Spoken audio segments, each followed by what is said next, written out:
டெக்னிக்கலாக வந்து விமனை வந்து நம்ம எம்பவர் பண்ணணும். விமனும் மென்னும் ஈக்குவலி எப்போ சம்பாதிக்க ஆரம்பிக்கிறாங்களோ அன்றைக்கி தான் எஸ்டோனியா மாதிரி நம்ம மாற முடியும் அப்படின்னா. ஃபெமினிசம் எல்லாம் பேசவே தேவையில்லை. நம்ம விமன் வந்து பெரிய ஆள் ஆகிட்டு மென்னை டிப்ரெஸ் பண்ணணுமோ சப்ரெஸ் பண்ணணுன்றதெல்லாம் கிடையவே கிடையாது. இது வரைக்கும் நான் டிஜிட்டல் மார்க்கெட்டிங்க்கு 0 ரூபீஸ் ஸ்பெண்ட் என்னோட ரஃபேல் கிரியேட்டிவ்ஸ் கம்பெனிக்கு. இப்போ வரைக்கும் 10 பேரை எம்ப்ளாய் பண்ணுற அளவுக்கு எனக்கு கன்சிஸ்டண்ட்டாக ப்ராஜெக்ட்ஸ் வந்துட்டே தான். விமன் ஆண்டர்பிரினர் ஆகணும்னு ஒரு காலேஜ் போய் நினைச்சாங்கன்னா அவங்க என்னெல்லாம் பண்ணணும்? விமனோ மென்னோ யாருனாலுமே ஒரு பிஸ்னஸ் பண்ணணும் அப்படின்னு நினைக்கிறாங்கன்னா எதுக்காக ஒரு கஸ்டமர் நம்மக்கிட்ட வரணும் அப்படின்னு இருக்கும்ல. புளிக்குடியில வேலை பார்க்குற, அங்கே என்ன வேலை பார்க்குற, யார் எந்த கம்பெனியில் வேலை பார்க்குற அப்படின்னு தான் கேட்பாங்க. என் ஊரில் இருக்கிறவங்களுக்கே நான் ஒரு ஆண்டர்பிரினர் அப்படின்றது தெரியாது.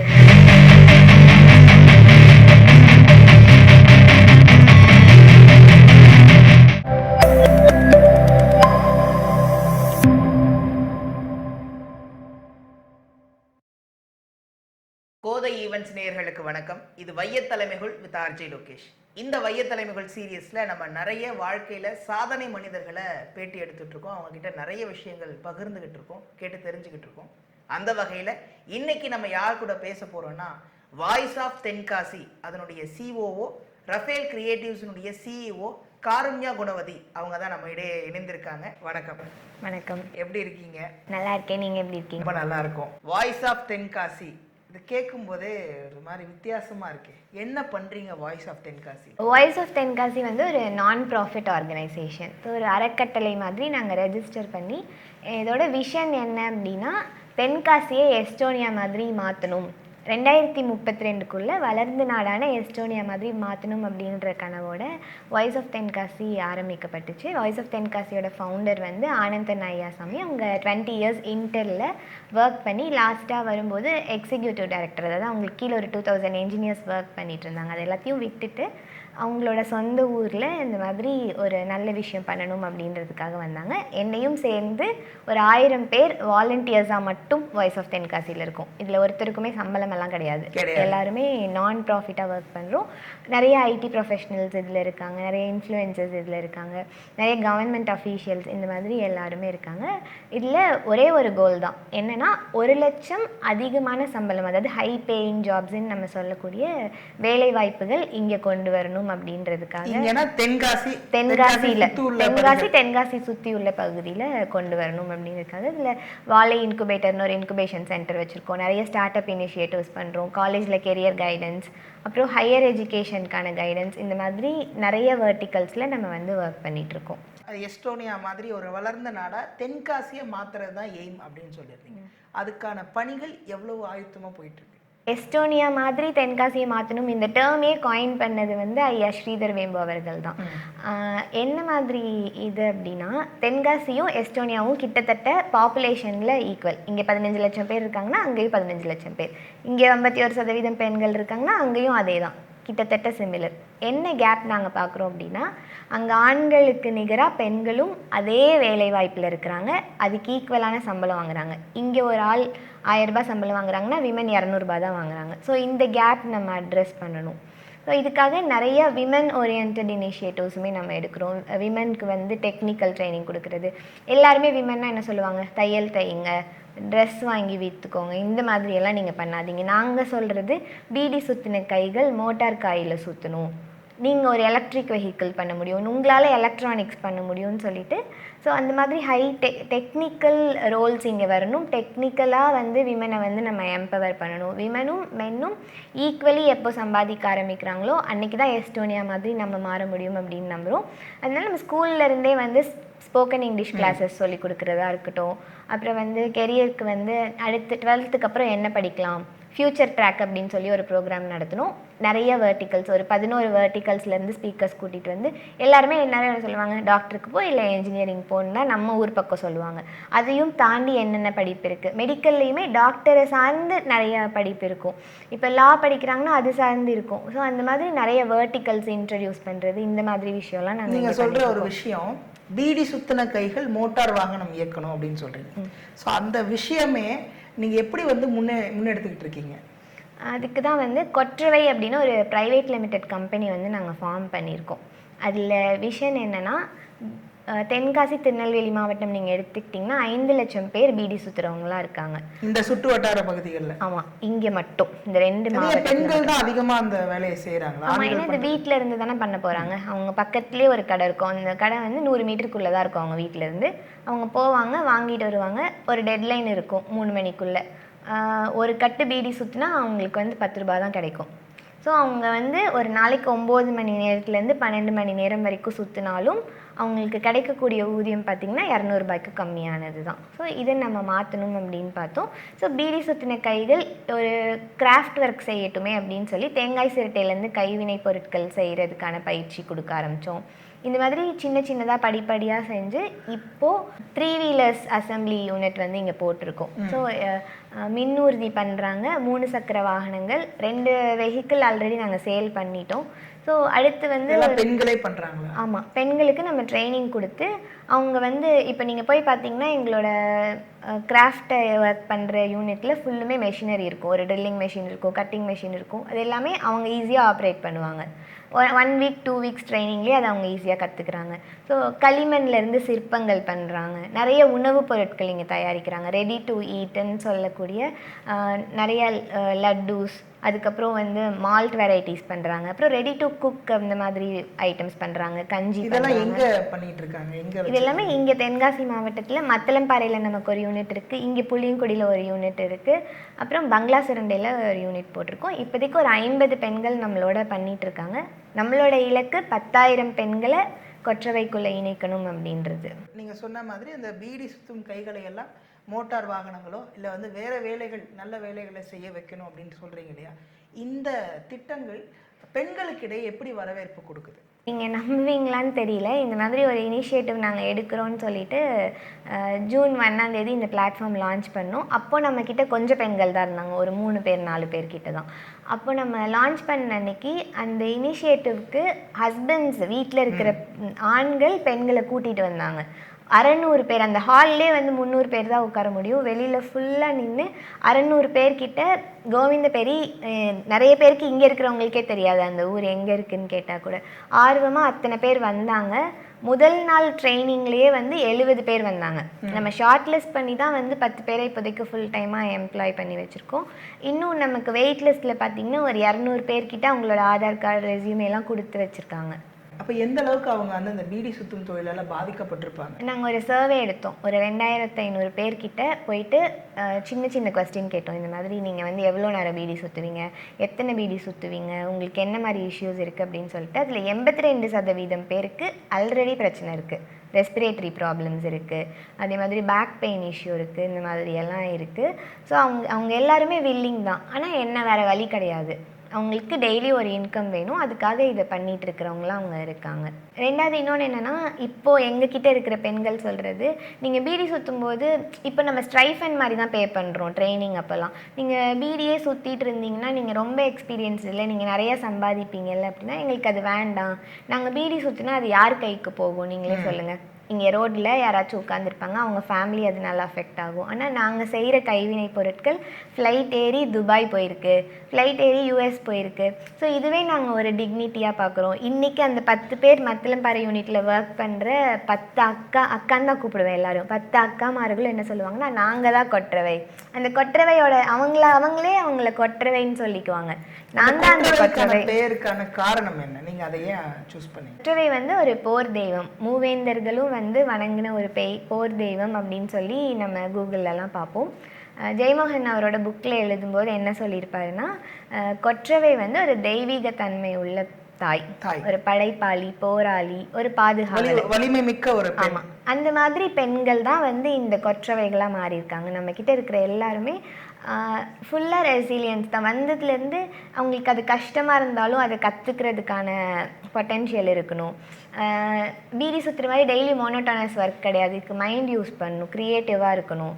அதனால அவங்கள நம்ம வந்து சொல்கிறதே என்ன சொல்லுவோம்னா, கிரியேட்டர்ஸ் ஆஃப் கொற்றவைன்னு தான் சொல்லுவோம். நம்ம செய்கிற ஒரு கைவினை பொருட்கள் வந்து எந்த ஊர்லாம் போயிருக்கு சொன்னீங்க? துபாய் அண்ட் யூஎஸ் போயிருக்கு. இப்போ நம்ம ஐக்கியாவோட பார்ட்னர்ஷிப்க்கு வெயிட் பண்ணிட்டு இருக்கோம். அது கிடைச்சா நமக்கு வேர்ல்டு வைட் எல்லா பக்கமுமே போக ஆரம்பிக்கும். தென்காசியினுடைய பெண்கள் கொற்றவைகள் உலக நாடுகளுக்கு அவங்களுடைய கைவினை பொருட்கள்லாம் வந்து வியாபார சந்தையில் வந்துட்டு இருக்கு. ரொம்ப பெரிய விஷயம். இது இல்லாமல் வேற என்னென்ன பண்ணிட்டு இருக்கீங்க இந்த கொற்றவை? கொற்றவை.inன்றது எங்களோட வெப்சைட். அதில் போய் பார்த்தீங்கன்னா ஒரு 150 பொருட்கள் இது வரைக்கும் தயார் நிலையில் இருக்குது. ஒரு 50+ ப்ராடக்ட்ஸ் R&Dயில் இருக்குது. நான் சொன்ன மாதிரி எலக்ட்ரானிக் மேனுஃபேக்சரிங், எலக்ட்ரிக் மேனுஃபேக்சரிங் எல்லாம் இங்கே பண்ணணும் அப்படின்னு பார்த்துட்ருக்கோம். எக்ஸாம்பிளுக்கு ஒரு கண்ணாடி இருக்குல்ல, அதோட லென்ஸ்க்கு வெளியில் இருக்கிற ஃப்ரேம் அதை இங்கே மேனுஃபேக்சர் பண்ணணும். நிறைய கிளஸ்டர்ஸ் இங்கே ஃபார்ம் பண்ணி எல்லாத்தையும் நம்ம கொற்றவையில் விற்கணும் அப்படின்றத நம்ம பார்த்துட்ருக்கோம். எலக்ட்ரானிக்ஸ் மேஜர்லி பார்த்தீங்கன்னா ப்ளூடூத் ஸ்பீக்கர், அது இப்போ வந்து ஒரு பாலிடெக்னிக் காலேஜோட நம்ம வந்து ஒரு கொலாபரேஷன் போட்டு அவங்க வந்து R&D பண்ணுவாங்க. அவங்க எங்கள் விமனை ட்ரெயின் பண்ணுவாங்க. தென் விமன் மேக் ப்ராடக்ட்ஸ், நாங்கள் அதை மார்க்கெட் பண்ணுவோம். இந்த விஷயம் ரொம்ப நல்லா இருக்கு இல்லையா? ஏன்னா வந்து இதுக்குன்னு ஒரு ஃபேக்ட்ரி யூனிட் போடாமல், அதுக்குன்னு ஒரு R&D யூனிட் போடாமல், ஒரு காலேஜ் கல்லூரி கூட நம்ம கொலாபரேட்டிவாக பண்ணும்பொழுது ஸோ நமக்கு ஒர்க் ஸ்பேஸும் கிடைக்கும். அதுவும் இல்லாமல் ஒரு மேன் பவர் நம்ம வந்து ஃப்ரெஷ் க்ரியேட்டிவ் நமக்கு கிடைக்கும். ஏன்னா காலேஜ் ஸ்டூடெண்ட்ஸும் இதில் கொலாபரேட்டிவ் பண்ணி ஒர்க் பண்ணும்பொழுது யாருக்கு இந்த ஐடியா ஃபஸ்ட்டு தோணுச்சு? ஃபஸ்ட்டு என்ன, நெசசிட்டி தானே மதர் ஆஃப் ஆல் இன்வென்ஷன். இப்போ நான் ஒரு என்ஜினியரை ஹையர் பண்ணி அவரை PCB டிசைன் பண்ண சொல்லி ஒரு போர்டு நான் வெளியே எடுத்துகிட்டு வரணும்னா it will cost at least 1 lakh. Yes. ஆனால் இதே நான் அந்த காலேஜோட கொலாபரேட் பண்ணும்போது ஸ்டூடெண்ட்ஸும் கண்டிப்பாக ஒரு ப்ராஜெக்ட் பண்ணி ஆகணும், அவங்களுக்கும் இன்டர்ன்ஷிப் வேணும். ஸோ இட்ஸ் அ வின் தான் ரெண்டு பேருமே. நாம் அவங்களுக்கு பே பண்ணாமல் இருக்க போகிறதில்ல. பட் எனக்கு என் மேனுஃபேக்சரிங்கில் எங்கெல்லாம் நான் எக்ஸ்பென்ஸ் கட் டவுன் பண்ணணுன்னு தானே பார்க்க போகிறேன். நான் எங்கெல்லாம் கட் டவுன் பண்ணுறேனோ அந்த ப்ராஃபிட் வந்து அந்த விமென்க்கு போகும். ஸோ அந்த மாதிரி ஒரு ஸ்ட்ராட்டஜிக் டெசிஷன் தான் இது. சரி, நீங்கள் டெக்னாலஜி பற்றி சொல்கிறதுனால ஒரு கேள்வி. இப்போ வந்து காலேஜ் ஸ்டூடெண்ட்ஸ் எல்லாம் ஃபைனல் இயர் ப்ராஜெக்ட்னு ஒன்று இருக்கும். கண்டிப்பாக 3rd இயர்லேயும் இருக்கும் மினி ப்ராஜெக்ட். ஃபைனல் இயரில் கண்டிப்பாக ப்ராஜெக்ட் பண்ணி ஆகணும்.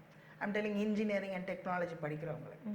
ஸோ இப்போது சமீபமாக நிறைய பேர் வந்து வெளியில் காசு கொடுத்து வாங்கி பண்ணிடுறாங்க. ஸோ அதை பற்றி எப்படி பார்க்குறீங்க? பண்ணவே கூடாது ஆக்சுவலி. ஏன்னா அது நம்மளோட ரெஸ்யூமில் நம்ம போடுற எல்லா விஷயமுமே 100% ட்ரூவாக இருக்கணும்னு நான் பார்ப்பேன். ஏன்னா நாங்கள் வந்து ஒரு ரெக்ரூட்மெண்ட் ஏஜென்சியுமே ரன் பண்ணுறோம், இயந்திரன்னு சொல்லிட்டு. ஸோ நம்ம ஃபஸ்ட்டு வெரிஃபை பண்ணுறது வந்து எல்லா டேட்டாவும் உண்மையிலே அவங்களுக்கு தெரியுமா அப்படின்றத தான் நம்ம கிராஸ் வெரிஃபை பண்ணுவோம். ஏஐயில் ரெஸ்யூம் போகும், ATSல அது ஷார்ட் லிஸ்ட் ஆகி அவங்க அடுத்த லெவலுக்கு போகிறதெல்லாம் ரெண்டாவது. HR ரவுண்டுக்கு வரும்போது அந்த ஹியூமன் டு ஹியூமன் கனெக்ஷன் எப்போ வரும்? அந்த ப்ராஜெக்ட் பற்றி கேட்கும்போது சீரியஸ்லி சொல்கிறேன், இங்கே வர 99% பீப்புளுக்கு அவங்க ப்ராஜெக்ட் என்ன பண்ணாங்கன்னு சொல்ல தெரியல.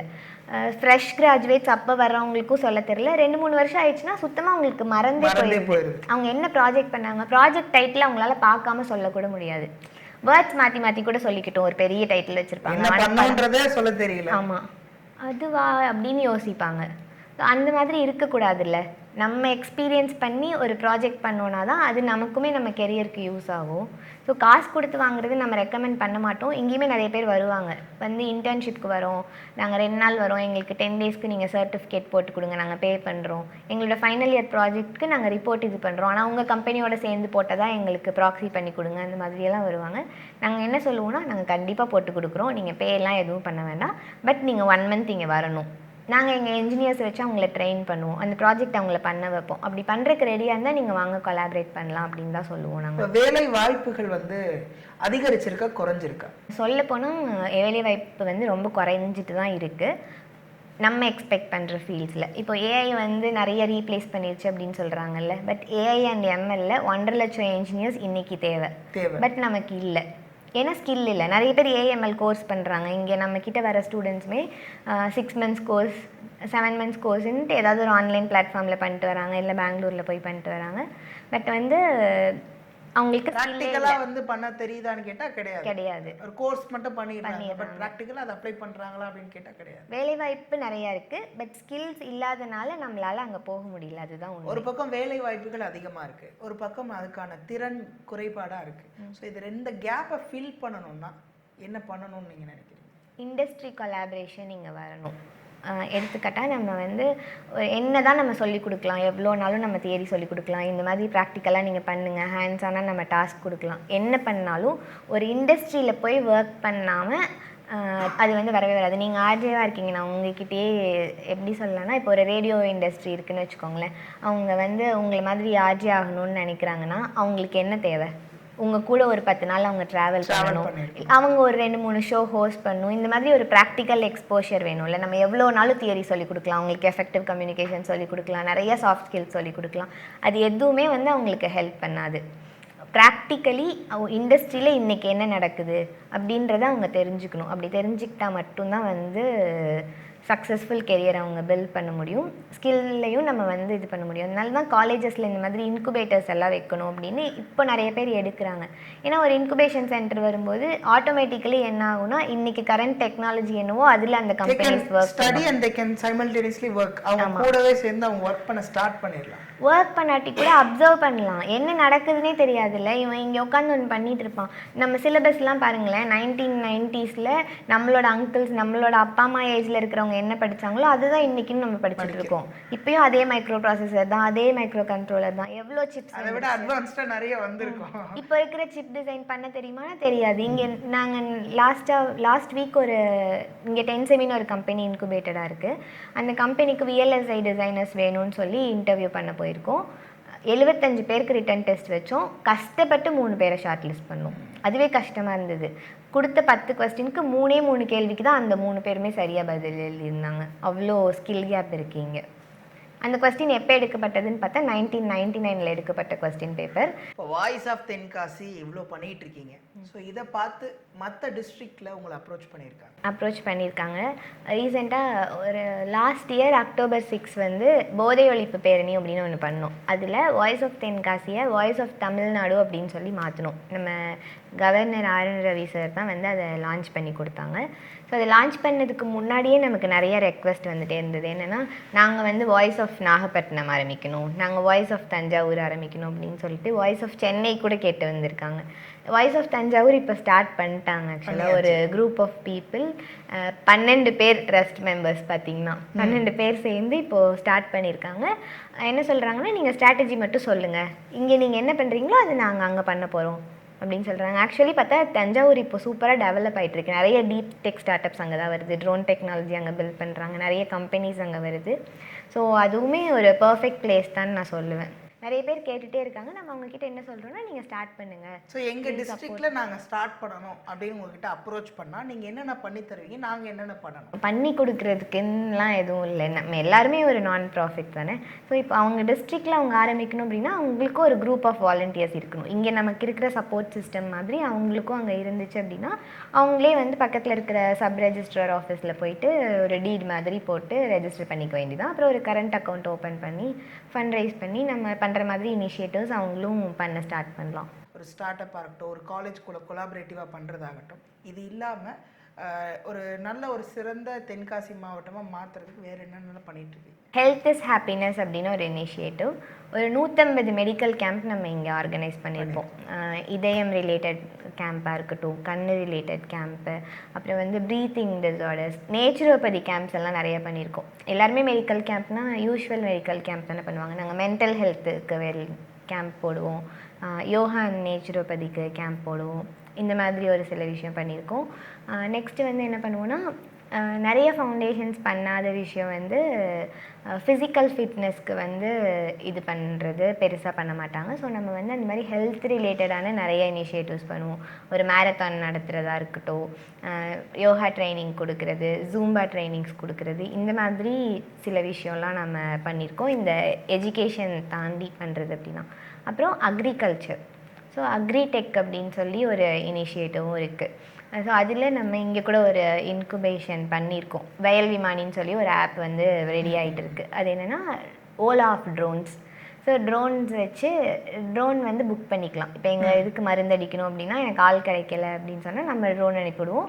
ஸோ அவங்க பே பண்ணி மருந்து அடிச்சுக்கலாம். இந்த மாதிரி கம்பெனி அக்ரிகல்ச்சருக்கு மருந்து அடிக்கிறதுக்கு ட்ரோன் நீங்களே ப்ரொவைட் பண்ணுங்க. நெக்ஸ்ட் என்ன பண்ணலான்னு இருக்கோன்னா, ஸோ இந்த இதை வந்து மார்க்கெட் பண்ணணும்ல. நிறைய ஊரில் இப்போ சென்னை பெங்களூர் மாதிரியான இடத்துல கூட நல்ல காய்கறிகள் கிடைக்கிது, நிறைய ஆர்கானிக் வெஜிடபிள்ஸ் கிடைக்கிது, இயற்கை விவசாயம்லாம் பண்ணுறாங்க. இங்கேயும் நிறைய பேர் பண்ணுறாங்க. பட் அவங்களால கரெக்டாக மார்க்கெட் பண்ண முடியல. ஸோ அதுக்கு நம்ம என்ன பண்ணலான்னு சொல்லி ஒரு ரிசர்ச் நம்ம இங்கே பண்ணிகிட்ருக்கோம். ஸோ அக்ரி சார்ந்த விஷயமும் இங்கே நடந்துகிட்ருக்கு. ஸோ அக்ரி அண்ட் டெக் எப்படி கொலாபரேட் பண்ண முடியும், ஃபார்மர்ஸ்க்கு எப்படி டெக்னாலஜி மூலமாக நம்ம வந்து ஹெல்ப் பண்ண முடியும் அப்படின்னு பார்க்குறோம். நிறைய எங்களோட ஃபவுண்டர் வந்து என்ன பண்ணுவாங்கன்னா, இங்கே இருக்கிற லோக்கல் இஷ்யூஸ் எல்லாமே என்ன இஷ்யூ நடந்தாலும் ஃபர்ஸ்ட் குரலாக அவங்களோட குரல் இருக்கும். நிறைய இடத்துல போயிட்டு கவர்னர் கிட்ட பெட்டிஷன் கொடுக்குறதா இருக்கட்டும், கலெக்டர் கிட்ட பெட்டிஷன் கொடுக்குறதா இருக்கட்டும், இந்த மாதிரி விஷயம் நிறையா நாங்கள் பண்ணுறோம். பப்ளிக்கோடு சேர்ந்து இந்த மாதிரி அவேர்னஸ் கொடுக்குறது, இது எல்லாமே நம்ம பண்ணிட்டு தான் இருக்கோம். சரி, இவ்வளோ விஷயம் நீங்கள் பேசுகிறீங்க, ரொம்ப ஆக்டிவாக நிறைய விஷயங்களை ஈடுபட்டுட்டு இருக்கீங்க. உங்களை பற்றி கொஞ்சம் ப்ரீஃபாக சொன்னீங்கன்னா நல்லா இருக்கும். நான் வந்து என்னோடய ஃபேமிலியில் ஃபர்ஸ்ட் கிராஜுவேட். ஸோ பிஇ வந்து எலக்ட்ரிக்கல் அண்ட் எலக்ட்ரானிக்ஸ் இன்ஜினியரிங்கில் படித்தேன். நான் சின்ன வயசுலேருந்துமே இங்கிலீஷ் மீடியமில் படித்தாலும் என்னோடய படிப்பு எல்லாமே வந்து ஒரு ட்ரஸ்ட்டு தான் வந்து பார்த்துக்கிட்டாங்க. என்னோடய பேரண்ட்ஸ்க்கு முடிஞ்ச அளவுக்கு நான் பேர்டன் கொடுக்காம இருந்திருக்கேன். எனக்கு சூப்பர் சப்போர்ட்டிவ் பேரண்ட்ஸ். இந்த மாதிரி ஒரு வில்லேஜில் ஒரு பொண்ணு வெளியே வர்றதுன்றது கொஞ்சம் கஷ்டம்தான். ஸோ எனக்கு எங்கே போனாலுமே எனக்கு சப்போர்ட்டிவாக என்னோடய பேரண்ட்ஸ் வந்து இருந்திருக்காங்க. நான் காலேஜ் படிக்கும்போதுமே எல்லாருமே என்னை ஒரு ஆர்ட்ஸ் அண்ட் சயின்ஸ் காலேஜில் சேருங்க அப்படின்னு சொன்னப்போ கூட இல்லை, நான் வந்து என்ஜினியரிங் படிக்கணும்னு ஆசைப்பட்டனால எங்கள் அப்பா அம்மா என்னை படிக்கணும்னு சொன்னாங்க.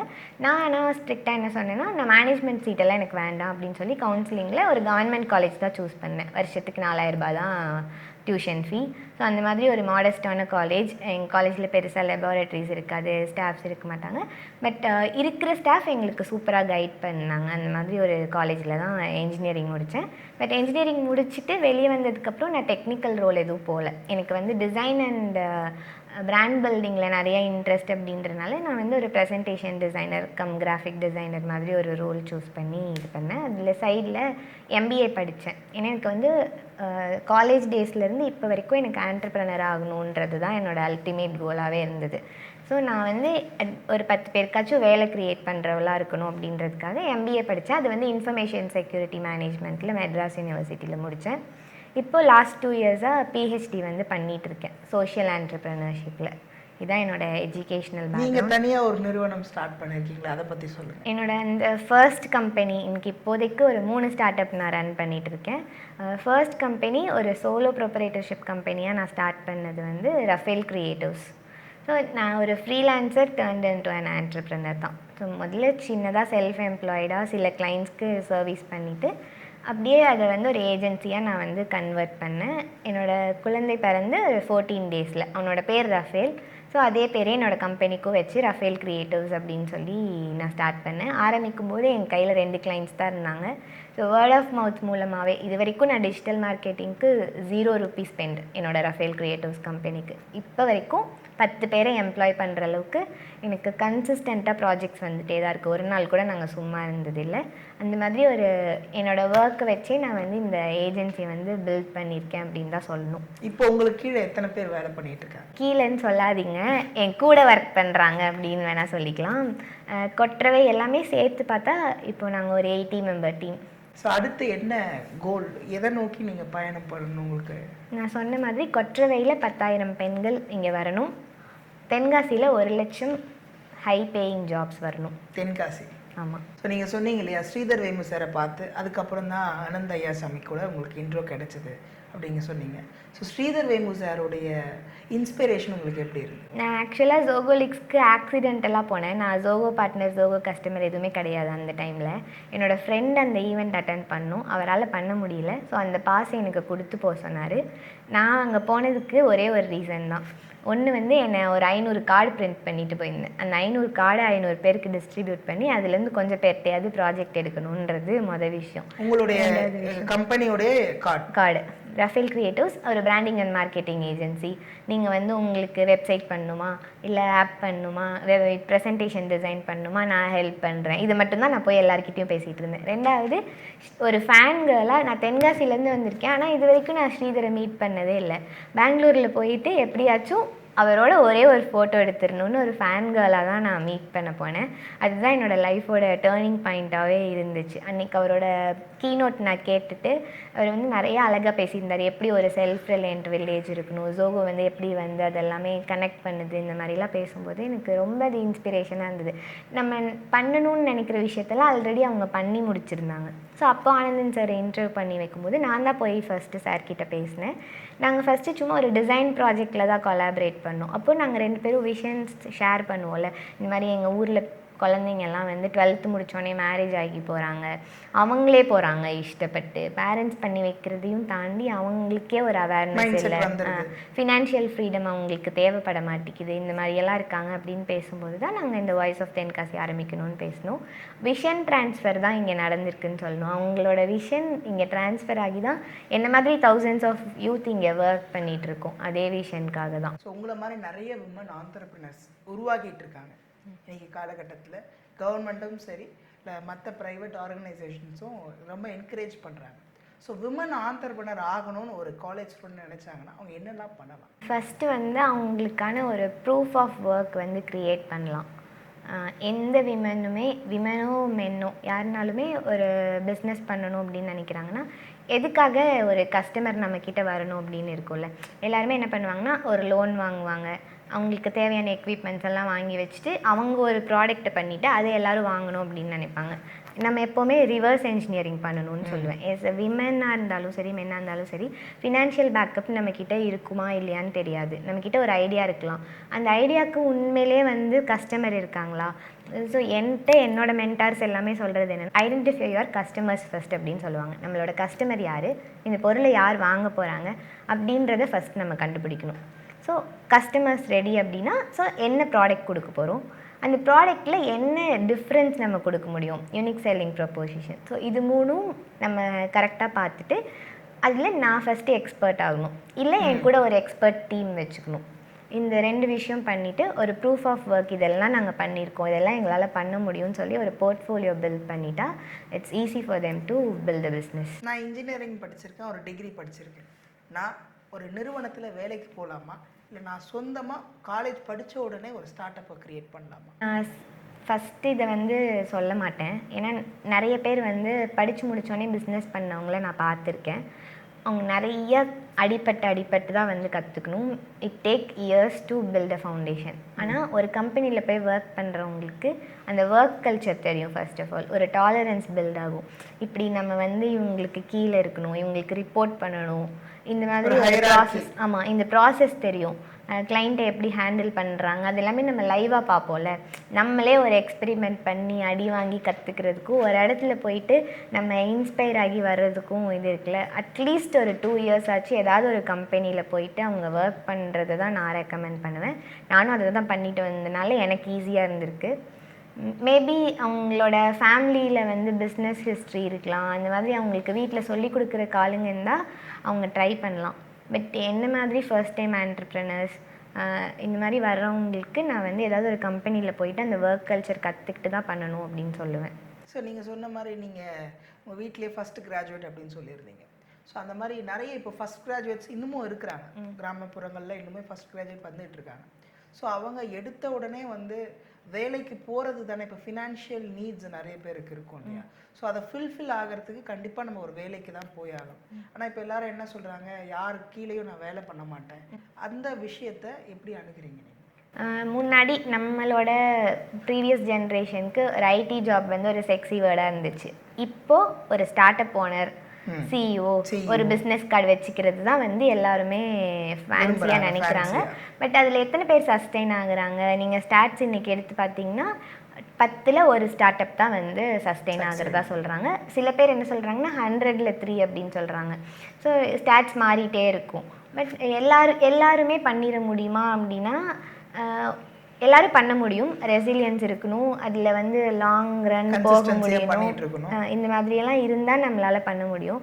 ஸோ ஆரம்பித்து எத்தனை பேர் போகிறாங்கன்றது தானே இருக்குது. அப்படி போனதுக்கப்புறம் கொஞ்ச நாளில் அவங்க ஃபெயில் ஆகிட்டு அதுக்கப்புறம் அவங்களால திரும்ப எழுந்துக்கவே முடியாது. ஏன்னா இப்போ வந்து சோஷியல் மீடியா பார்க்குறாங்களா எல்லாருக்குமே என்ன இருக்குது அப்படின்னா, ஒரு பிஸ்னஸ் ஓனர்னால் இப்படி ஜாலியாக இருப்பார், அவர் போனால் அவருக்கு வந்து கார் கதவை திறந்து விடுறாங்க, அவர் போய் ஒரு ஏசி ரூமில் உட்காருவார். பட் அவர் அதுக்கு முன்னாடி ஒரு 20 years 30 years of hard work யாருமே பார்க்க மாட்டாங்க. இன்றைக்கி வரைக்கும் நான் வந்து பப்ளிக் டிரான்ஸ்போர்ட்டில் தான் போயிட்டு வந்துட்டு இருக்கேன். ஏன்னா எனக்கு நான் டெய்லி ஒரு கார் போட்டேன், என்கிட்ட கார் இருந்தாலுமே நான் வந்து ஒரு டிரைவர் போடுறேன், நான் அதுக்கு ஃபியூயல் ஃபில் பண்ணுறேன். இந்த மாதிரி இதெல்லாம் நான் வந்து அவாய்ட் பண்ணிடுவேன். ஏன்னா அந்த காஸ்ட் கட் டவுன் பண்ணால் நான் ஒரு ரிசோர்ஸ்க்கு பே பண்ண முடியும். இந்த மாதிரி ஸ்ட்ரகிள்ஸ் எல்லாம் பின்னாடி ஆண்டர்ப்ரனர்ஸ்க்கு பின்னாடி இருக்குது அப்படின்றது இன்றைக்கி இருக்கிற ஜென்ஸி இருக்காங்கல்ல அவங்களுக்கு தெரியவே தெரியாது. அதுக்கு காரணம் முக்கியமாக நம்ம பேரண்ட்ஸும் அவங்க பேரண்ட்ஸும் வளர்க்குற விதமே மாறுது இப்போது. யோசிச்சு பாருங்களேன், நம்ம அப்பா கிட்ட போயிட்டு நான் ஃபஸ்ட் ரேங்க் வாங்கினா எனக்கு ஒரு 5 ஸ்டார் வாங்கி கொடுக்கணும்னு சொல்லி டிமாண்ட் பண்ணுவோம். இப்போ இருக்கிற சில்ட்ரன் நான் அரியர் இல்லாமல் காலேஜ் முடிச்சேன்னா எனக்கு பைக் வாங்கி கொடுங்க அப்படின்னு சொல்லி டிமாண்ட் பண்ணுறாங்க. அதுவும் என்ன மாதிரி பைக்கு? கேடிஎம் மாதிரி பெரிய காஸ்ட்லி பைக்ஸ். இந்த மாதிரி பேம்பர் பண்ணி அப்பா அம்மா கடன் ஆகுறாங்க. அதே மாதிரி பிஸ்னஸ் வச்சு கொடுக்குறதுமே அப்படி தான். எனக்கு பிஸ்னஸ் வச்சு கொடு அப்படின்னு சொல்லி டிமாண்ட் பண்ணுறாங்க. நம்மள மாதிரி ரெஸ்பான்சிபிள் கிட்ஸாக இன்றைக்கி இருக்கிற கிட்ஸ் வளர்றதில்ல. அதுவுமே ஒரு பிரச்சனை. அதுதான் வந்து இன்றைக்கி இத்தனை பிஸ்னஸ் ஓனர்ஸ் வரணும், யாருக்கு கீழேயும் வேலை பார்க்க மாட்டேன் அப்படின்னு சொல்கிற வேர்டே வந்து தப்பு. ஏன்னா எனக்கு எல்லாமே தெரிஞ்சிருமானா தெரியாதுல்ல. இப்போ வரைக்கும் இன்றைக்கி ஒருத்தவங்க 50 வயசு இருக்கிறாங்க, அவங்க ஒரு ஆண்டர்ப்ரனராக இருக்காங்கன்னா அவங்கக்கிட்ட போய் கேளுங்களேன், இது எப்படி செய்யணும் எனக்கு தெரியாது சொல்லி கொடுன்னு சொல்லிட்டு அந்த ஹம்பிள்னஸ் இருக்கும். இப்போ இருக்கிறவங்க கிட்ட அது இல்லவே இல்லை. இப்போ இருக்கிற ஜென்சி கிட்ஸ்கிட்ட எல்லாருமே அப்படியானா அப்படியும் இல்லை. ஒரு 90% தான் அப்படி இருக்காங்க. 10% kids they are still disciplined, அவங்க ஃபோக்கஸ்டாக ஒர்க் பண்ணுறாங்க. ஸோ அவங்களோட ஜென்சி கிட்ஸ் அப்படின்னு சொல்லும்போது ஒரு கேள்வி வருது. இன்னைக்கு இருக்கக்கூடிய இந்த kids 2K kids, gen z kids, what you mean? So அவங்க வந்து இப்போ ஒரு வேலை அப்படின்னா ரெஸ்பான்சிபிளாக எடுத்து வாலண்டியராக வராங்களா அப்படின்னு கேட்டால் ஒரு கேள்விக்குறியாக தான் இருக்குது. வேலை வாய்ப்புகள் ஒரு சில இடத்துல நிறைய இருந்தாலும் அந்த வேலைக்கு வந்து போகணும்னு ரெடியாக இருக்காங்களா, ரெடி டு ஒர்க் அப்படின்னா பர்சன்டேஜ் கம்மியாகிற மாதிரி ஃபீல் ஆகுது. அதுக்கு காரணம் வந்து அவங்க வளர்கிற கல்ச்சரும் இருக்குது. இன்னொரு விஷயம் வந்து என்னோட கம்பெனி நீங்கள் எடுத்துக்கிட்டிங்கன்னா இருக்கிற 50% பீப்புள் வந்து லாஸ்ட் இயர் அதுக்கு முன்னாடி காலேஜ் முடித்தவங்களா தான் இருப்பாங்க. ஸோ கால் ஜென்ஜிஸ் தான். அவங்க ஜென்ஜி தான், அவங்க வந்து 2K கிட்ஸ் தான். பட் அவங்க எல்லாருமே சூப்பர் ரெஸ்பான்சிபிள். நான் இன்றைக்கி இல்லைனா கூட, நான் ஒரு 10 டேஸ் இல்லைனா கூட கம்பெனி ஸ்மூத்தாக ஆப்ரேட் பண்ணுற அளவுக்கு அவங்களால ரெஸ்பான்சிபிலிட்டி எடுத்துக்க முடியும். ஏன்னா அவங்க எல்லோரும் என்ன பிலீவ் பண்ணுறாங்கன்னா இது என்னோடய கம்பெனி. எப்போவுமே வந்து ஒரு டீம் அப்படி. நான் அதனால தான் வந்து எனக்கு ஒர்க் பண்ணுறாங்க அப்படின்னு நான் சொல்லவே மாட்டேன். என் கூட ஒர்க் பண்ணுறாங்க. எங்கே போனாலுமே நாங்கள் ஒரு குரூப்பாக இருக்கோம்னு வச்சுக்கோங்களேன், அங்கே சிஇஓ யாருன்னு தேடி தான் கண்டுபிடிக்கணும். எல்லோரும் யூனிஃபார்மாக டிஷர்ட் போட்டு போவோம். நாங்கள் எல்லோரும் ஒன்றா இருப்போம். யாருமே யாருக்கும் கீழே அந்த மாதிரி இருக்காது. நான் ஏதாச்சும் ஒன்று பண்ணணுன்னா கூட, நான் இன்றைக்கி ஒரு கான்டென்ட் போஸ்ட் பண்ணணுன்னா என்னோட லிங்க்டின் தானே, நானே என்ன வேணால் போட்டுக்கலாம்ல. நான் அப்படி பண்ண மாட்டேன். இது கொற்றவை ரிலேட்டடாக இருந்தால் கொற்றவையோட ப்ராடக்ட் மேனேஜர் கிட்ட போய் கேட்பேன். அவன் ஒரு 2K கிட் தான். அவன்கிட்ட போய் நான் கேட்கும்போது இல்லைக்கா நீங்கள் இது இப்படி மாற்றுங்க அப்படின்னு சொல்லுவான். டீமுக்குள்ளே என்ன இருக்கணும் அப்படின்னா நம்ம எல்லோரும் ஒன்று அப்படின்றது இருக்கணும். நம்ம எல்லோரும் ஒரே ஒரு விஷன், கம்பெனியோட டெவலப்மெண்ட்டுக்கு ஒர்க் பண்ணுறோம் அப்படின்றது இருக்கணும். அப்படி இருந்தால் ஈஸியாக தான் இருக்கும். அந்த மாதிரி கிட்ஸ் நிறைய பேர் இருக்காங்க. எங்ககிட்டயே 10 பேர் இருக்காங்கல்ல, நான் எக்ஸாம்பிள் காட்ட முடியும். இப்போ நீங்கள் தென்காசி ஊரில் ஒரு விமன் ஆண்டர்ப்ரனராக இருக்கீங்க, நிறைய விஷயம் பண்ணிகிட்ருக்கீங்க. சென்னை, பெங்களூர், ஹைதராபாத் போன்ற பெரும் நகரங்களில் இருக்கக்கூடிய விமன் ஆண்டர்ப்ரனர்ஸ். ஸோ உங்களுக்கான அங்கீகாரம், ஊர்லேருந்து இருக்கக்கூடிய இந்த ஆண்டர்ப்ரனர்ஸ்க்கான அங்கீகாரம் பெரிய அளவில் கிடைக்குதா? ரெக்கக்னேஷன் உங்களுக்கு கிடைக்குதா? நம்ம ரெக்கக்னேஷனுக்காக எதுவும் பண்ணலை. பட் ஆனால் நாங்கள் என்ன பண்ணுவோன்னா, இந்த கம்பேரிசன் ரொம்ப முக்கியம். ஏன்னா அங்கே என்ன நடக்குதுன்னே தெரியாமல் நான் இங்கே உட்காந்து ஒன்று பில்ட் பண்ணிகிட்டு இருந்தேன்னா ரொம்ப கஷ்டம். அதனால நான் மாதத்தில் ஒரு 2 தடவையாச்சும் ஏதாவது ஒரு மெட்ரோ சிட்டியில் ஏதாவது ஒரு ஈவெண்ட்டில் போய் கலந்துக்கிறது உண்டு. அட்டெண்டியாவாச்சும் போய் கலந்துக்குவேன். போயிட்டு அங்கே என்ன நடக்குது, அவங்க என்ன டெக்னாலஜி பேசுகிறாங்க, அங்கே இருக்கிற மார்க்கெட்டிங் ஏஜென்சி, அங்கே இருக்கிற டிசைன் ஏஜென்சி எப்படி நம்மளை விட டிஃப்ரென்ஷியேட்டாக இருக்கிறாங்க, அந்த மாதிரி விஷயங்கள் நாங்கள் பார்ப்போம். கிளைண்ட்ஸ் ஒன்றும் பெருசாக வேரி ஆகாது. நாங்கள் யாருக்கு ஒர்க் பண்ணுறோமோ அதே சிமிலர் கிளைண்ட்ஸ்க்கு தான் அவங்களுமே ஒர்க் பண்ண போகிறாங்க. பட் என்ன ஒரு விஷயம்னா, நம்ம டயர் 3ல இருக்கிறனால நம்மக்கிட்ட கிளைண்ட்ஸே வந்து என்ன சொல்லுவாங்கன்னா, தென்காசியில் இருக்கிற உனக்கு எதுக்கு நான் வந்து சென்னைக்கு ஈக்குவலாக பே பண்ணணும். ஸோ அவங்க அதை தான் நான் கேட்க வரேன். ஸோ ரெக்கக்னிஷன் அப்படின்றது ஒரு விருதுகளோ இல்லை பாராட்டுகளோ மட்டும் இல்லாமல் ஒரு கிளைண்ட் அப்ரோச் அப்படின்னு இருக்கும்போது, ஸோ நீங்கள் தென்காசியில் இருக்கீங்க, அவங்க சென்னையில் இருக்காங்க.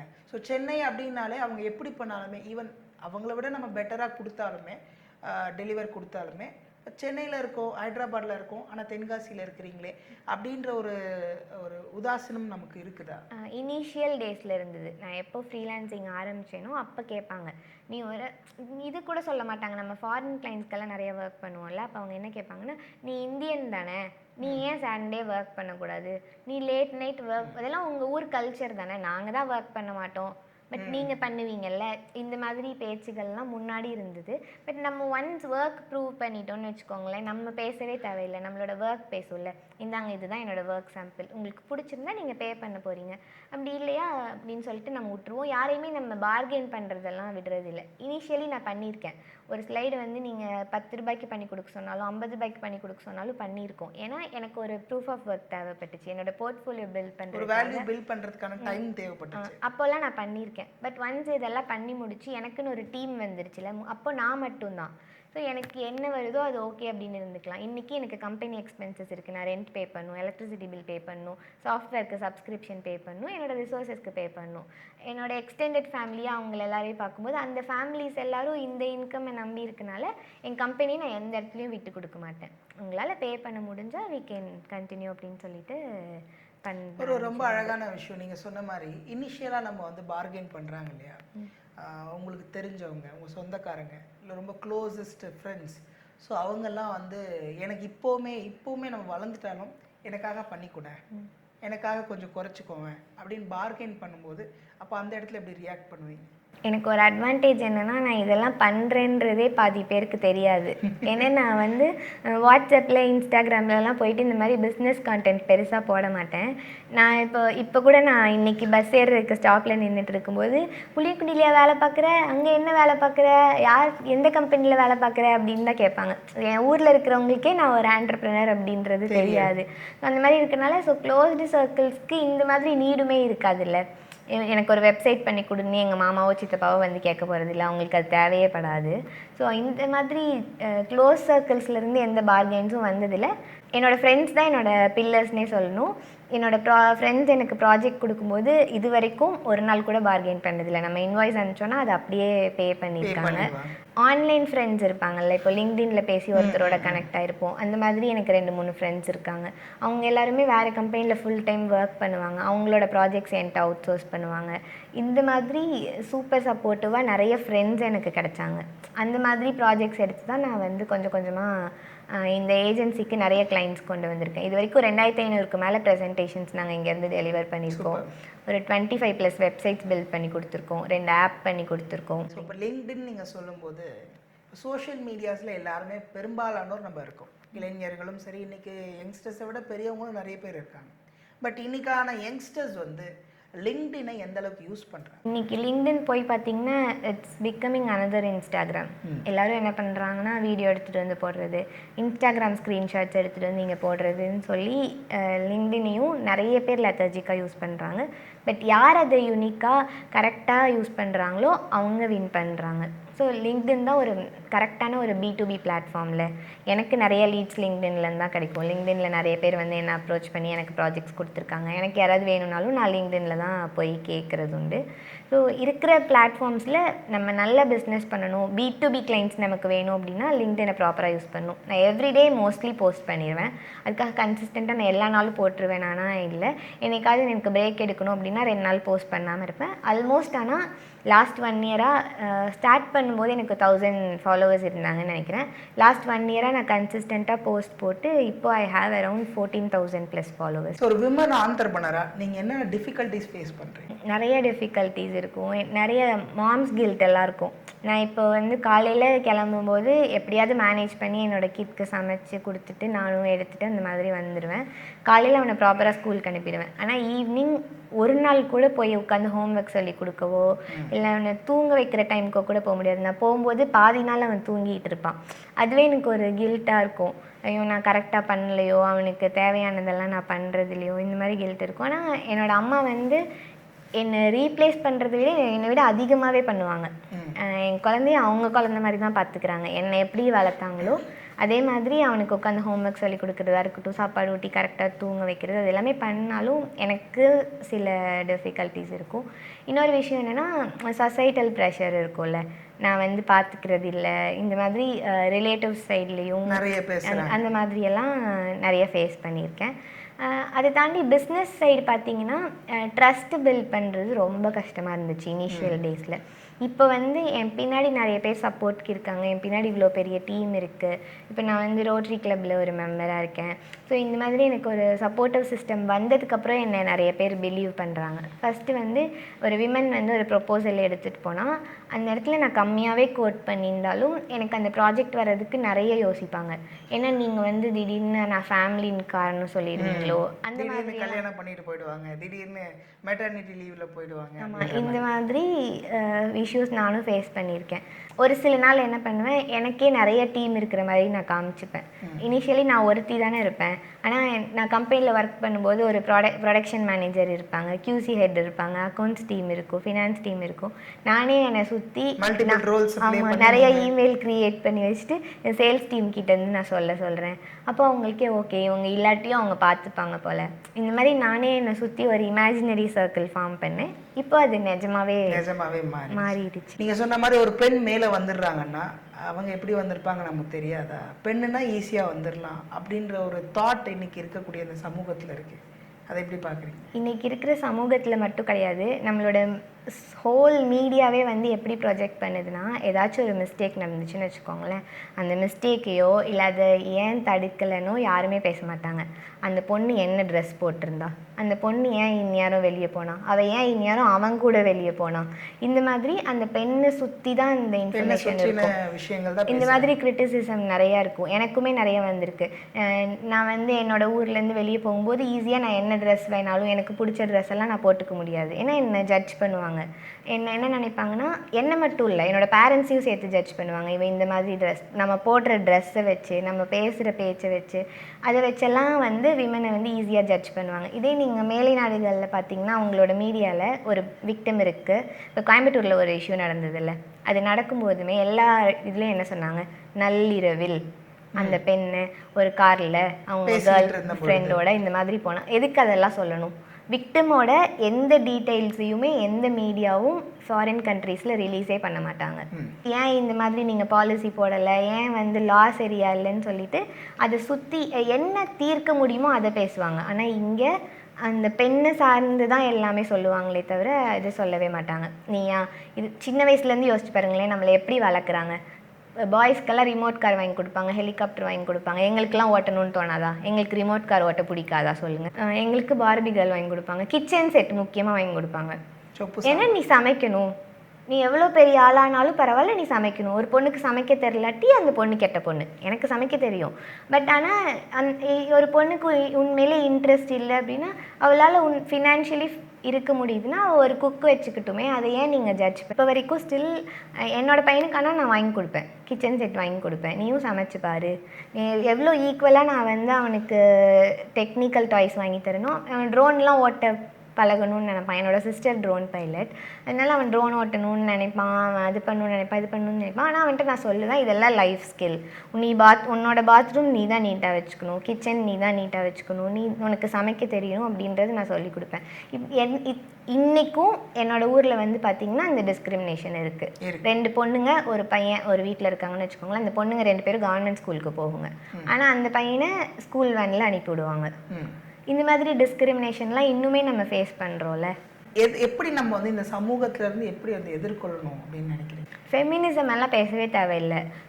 நம்ம விமன் வந்து பெரிய ஆள் ஆகிட்டு மென்னை டிப்ரெஸ் பண்ணணுமோ சப்ரெஸ் பண்ணணுன்றதெல்லாம் கிடையவே கிடையாது.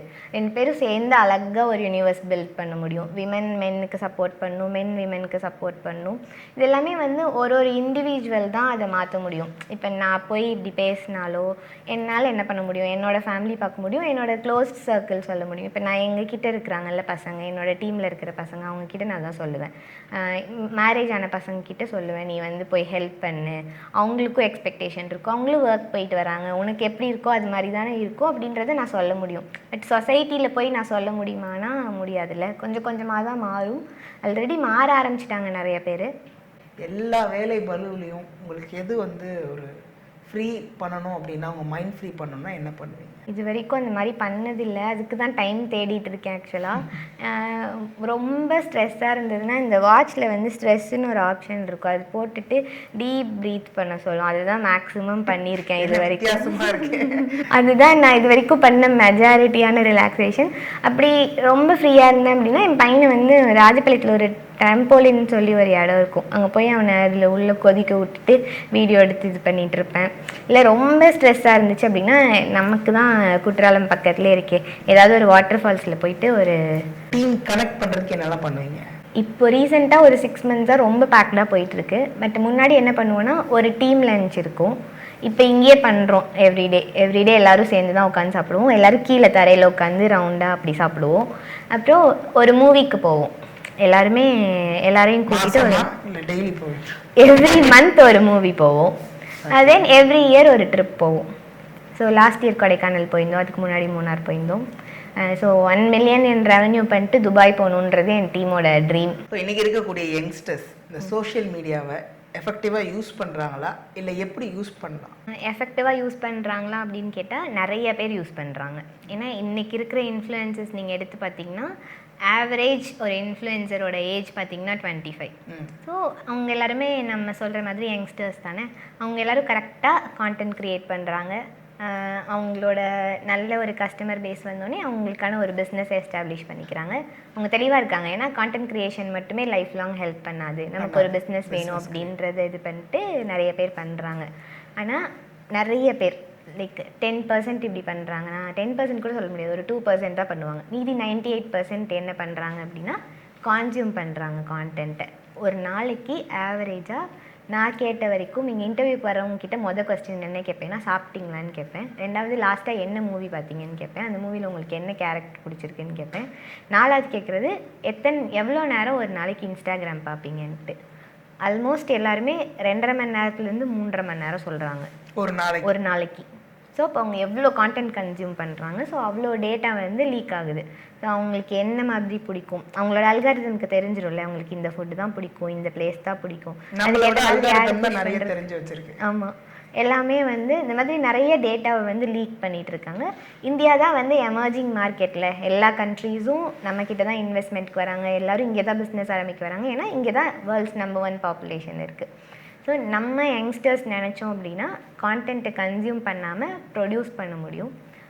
நம்ம ப்ரொடியூஸ் பண்ண ஆரம்பிக்கும் போது நமக்கே கன்சியூம் பண்ணுறதுக்கு கம்மியாக தான் தேவைப்படும். கன்சியூம் பண்ணுறது எப்படி பண்ணலான்னா long form of content consume பண்ணலாம். ஒரு புக் படிக்கலாம், இல்லை மூவி கூட பார்க்கலாம், இல்லை லாங் டியூட்டோரியல்ஸ் பார்க்கலாம்.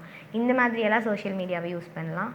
ஷார்ட் வீடியோஸ் பார்க்குறது நம்மளோட டோபமைனை வந்து அடிக்கடி ஹிட் பண்ணி நமக்கு தான் வந்து அது கொஞ்ச நாளில் ஸ்ட்ரெஸ் ஆக ஆரம்பிச்சிடும். ஏன்னா நிறைய பீப்புளோட நம்மளை கம்பேர் பண்ணுவோமா, ஸோ அந்த கம்பேரிசனே நம்மளை வந்து வீக்கர் ஆக்க ஆரம்பிச்சிடும். ஸோ அதனால நிறைய கன்சியூம் பண்ணாமல் நல்ல விஷயத்தை கன்சியூம் பண்ணிவிட்டு நிறைய ப்ரொடியூஸ் பண்ணணும் அப்படின்னு. கண்டிப்பாக நீங்கள் 1 மில்லியன் ரெவென்யூ பண்ணுவீங்க. உங்கள் டீமோட துபாய் சீக்கிரமாகவே நீங்கள் வந்து ட்ராவல் பண்ணணும். எங்களுடைய டீமுடைய வாழ்த்துக்கள். நிறைய விஷயங்கள் பகிர்ந்துக்கிட்டோம், நிறைய இன்ஃபர்மேட்டிவாக இருந்தது உங்களுடைய session. Thank you so much. Kothai events YouTube சேனலை சப்ஸ்கிரைப் பண்ணிக்கோங்க. அடுத்து ஒரு சிறந்த மனிதரோடு ஒரு நல்ல எபிசோடில் உங்கள் எல்லாரையும் வையத் தலைமைகள் நிகழ்ச்சியில் சந்திக்கிறேன். அதுவரை உங்களிடமிருந்து விடைபெறுவது உங்கள் ஆர்ஜே லோகேஷ்.